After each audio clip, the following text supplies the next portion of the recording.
여러분 반갑습니다. 서목사의 말씀 창고의 서목사입니다. 오늘도 함께 말씀을 나누는 여러분들을 사랑하고 축복합니다.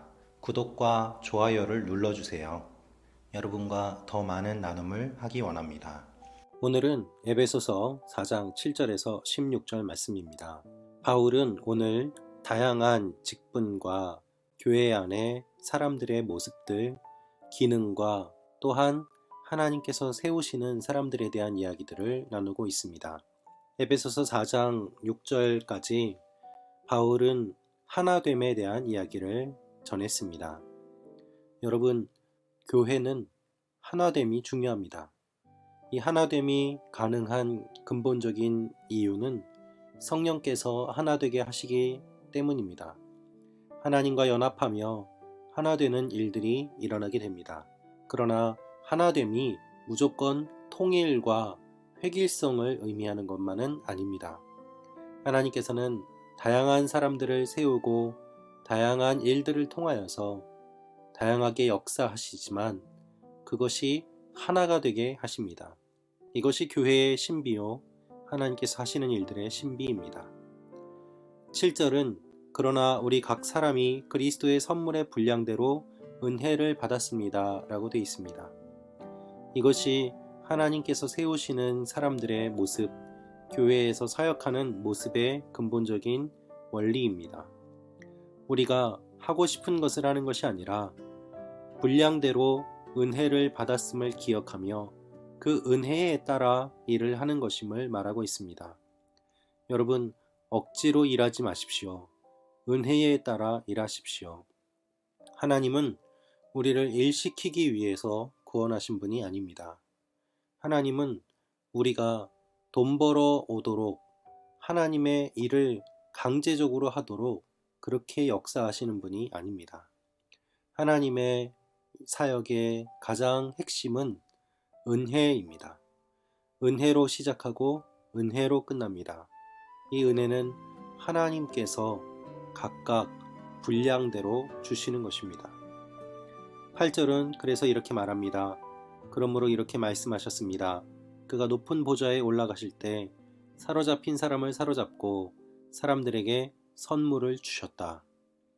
그렇습니다. 하나님께서 사람들에게 주신 것이 선물입니다. 선물이 반복되며 등장하고 있습니다.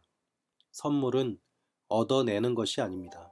선물은 주는 사람이 결정합니다.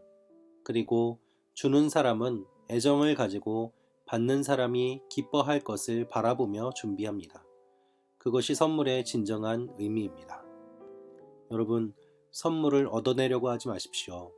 하나님의 선물은 거저 받는 것입니다. 하나님께서 우리에게 풍성하게 많은 선물을 주십니다. 9절은 올라가셨다 하였으니 땅 아래로 내려오셨다는 뜻이 아니고 무엇이겠습니까? 또한 내려오셨던 그 자신이 하늘의 가장 높은 데로 오르셨으니 이는 그가 만물을 충만케 하시기 위함입니다. 여러분, 예수님께서 이 땅에 내려오셨습니다. 그리고 또한 이 땅에서 십자가에 달려 돌아가시고 부활하신 이후에 하늘로 승천하셨습니다. 이것은 만물을 충만케 하시기 위함이라고 말하고 있습니다. 모든 만물이 예수님 안에서 충만해집니다. 그것이 주님께서 하늘에 오르셨다라는 의미입니다. 예수 그리스도의 죽음과 우리에게 주시는 선물은 깊은 관계가 있습니다. 하나님께서 그 아들을 우리를 위해 죽임으로 말미암아 우리가 하나님의 풍성한 선물을 받아 누릴 수 있는 길을 열어 주신 것입니다.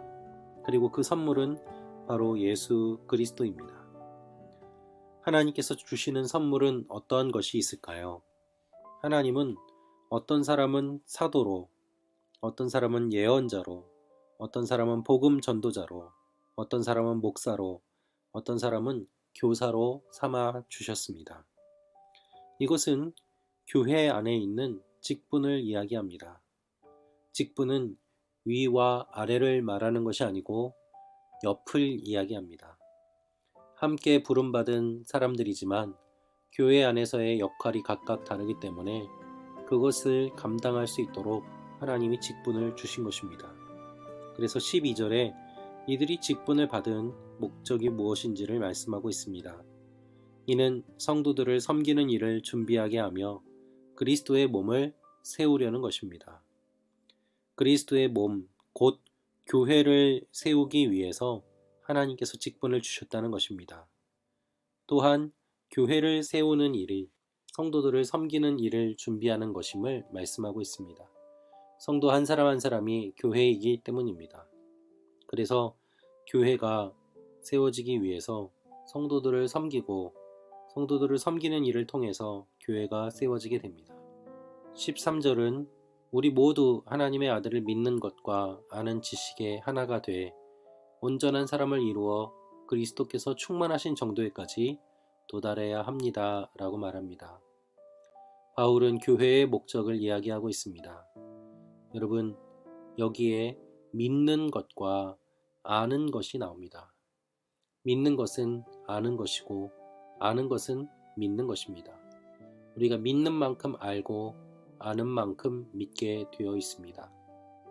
그래서 믿음과 지식은 분리할 수 없습니다.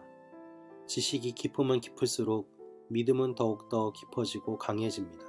그것이 바울이 이야기하고 있는 내용입니다. 여러분, 지식이 없는 믿음은 공허합니다. 그것은 진정한 믿음이라고 할 수 없습니다. 바른 지식이 있어야 바른 믿음으로 성장할 수 있습니다. 무조건 믿습니다 라고 말한다고 그것이 믿음이 되는 것이 아닙니다. 믿음은 바른 지식이 동반되어야만 합니다. 거짓된 지식 때문에 거짓된 길을 따라가고 거짓된 것들을 믿는 사람들이 얼마나 많이 있습니까? 그래서 바울은 14절에 이렇게 말합니다. 우리는 더 이상 사람들의 속임수, 곧 거짓된 관계로 인한 술책에 넘어가 온갖 교훈의 풍조에 떠밀리고 휩쓸리는 어린아이가 되지 맙시다. 여러분, 어린아이가 되지 마십시오. 우리가 살고 있는 이 시대는 많은 성도들이 어린아이로 살고 있습니다.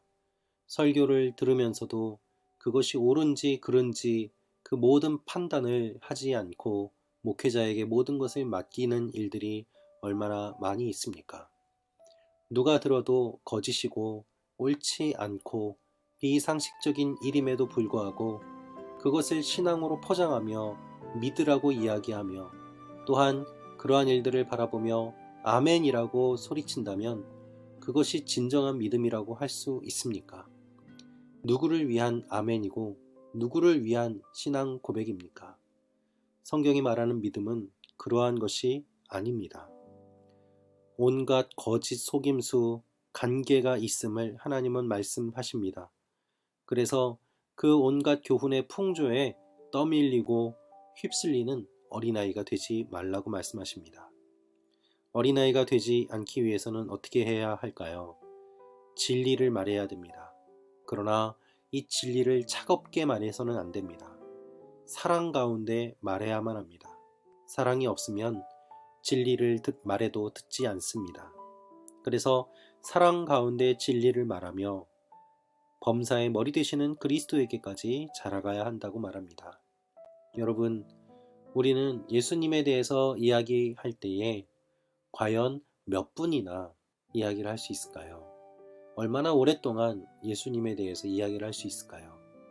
예수님을 사랑하는데 어떻게 예수님에 대해서 모를 수 있겠습니까?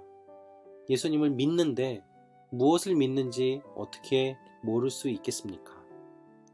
그래서 바울은 지식에 자라가야 된다라고 말합니다. 진리에 자라가야 된다고 말합니다. 16절은 이렇게 말하고 있습니다. 그리스도로부터 온 몸이 각 마디를 통해 함께 연결되고 결합됩니다. 각 지체가 맡은 분량대로 기능하는 가운데 그 몸을 자라게 하며 사랑 가운데 스스로를 세워갑니다. 여러분 한 분 한 분은 하나님이 사랑하시는 귀한 존재입니다. 각각 달란트가 있고 잘 할 수 있는 부분이 있습니다. 여러분의 관심도 각각 다릅니다. 그래서 하나님은 이렇게 다른 사람들을 모으셔서 하나님의 일들을 감당하게 하십니다. 그것이 교회의 모습입니다. 여러분이 교회임을 기억하며 위아래가 아니라 옆으로 함께 주님의 몸을 이루어가는 귀한 역사가 일어나시기를 주님의 이름으로 축원합니다. 여러분, 직분자는 높은 사람이 아닙니다. 하나님께서 세우신 사람일 뿐입니다. 각각 역할에 맞게 세우신 그들이 자신의 권위를 주장하는 것이 아니라 주님의 몸된 교회를 위하여 그 권위를 사용하는 것, 그것이 하나님이 그들을 세우신 목적인 것입니다. 그래서 직분자들을 존경해야 하지만 그들의 권위가 남용되지 않도록 우리가 깨어서 기도하며 바르게 판단해야 되는 책임과 사명이 주어진 것입니다. 오늘 하루도 하나님 앞에 바르게 영적으로 분별하며 주님 앞에 나아가는, 그래서 주님의 몸된 교회를 바르게 세우는 여러분과 제가 되기를 주님의 이름으로 축원합니다. 기도하겠습니다. 아버지 하나님, 감사합니다. 우리 한 사람 한 사람에게 맞게 직분을 맡겨주시고 세워주심을 감사합니다. 우리가 주님의 교회의 일원으로서 함께 세워지게 하시고 서로를 격려하며 주님의 교회를 세우는 주님의 사람들이 되게 하여 주옵소서. 예수님의 이름으로 기도합니다. 아멘.